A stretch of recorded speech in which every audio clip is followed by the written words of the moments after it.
Welcome everyone, I would like to show you how to connect the Xbox One controller to your Samsung Galaxy Z Flip 3. So what I want you to do is I want you to turn on your Xbox controller. You may also turn on your Xbox console as well, that's okay. Then hold down the top button until you see that the Xbox controller light starts flickering, and that means that the controller is in pairing mode. So what you want to do next is go to Settings, Connections, Bluetooth, and then just give it a little bit. And you can see right here, Xbox wireless controller. Tap on this one and the pairing process will start. So you see Bluetooth pairing request, pair with Xbox wireless controller. All we need to do is just tap on pair, and then boom, you can see Xbox wireless controller has been successfully paired. So for some reason there's this Galaxy Store thing. Essentially it wants you to download the Xbox Remote Play application, or you can just tap on back and that will dismiss that pop-up.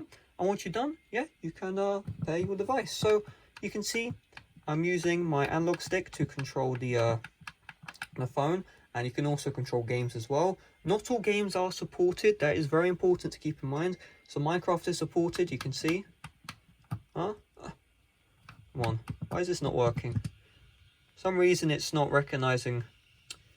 This game's completely, you can see it is actually controlling the game, but for some reason the play button isn't working. Let's try that again. There we go, so you can see I'm using my Xbox controller, and this is fully working. Not all games will support this, it's very important to note that. So it's a hit or miss, but as long as your controller is connected, that means that has worked successfully. So hopefully this video helped you out. If it did, make sure to smash like, subscribe for brand new. Check out my playlist right now with Z Flip 3 tips and tricks. It is on the end screen right now. How many messages am I gonna hear? Jesus Christ, but it's on the end screen right now and in the description down below. So yeah, see you guys later. Check out the end screens before the 100,000 notifications plague me, and yeah, bye bye.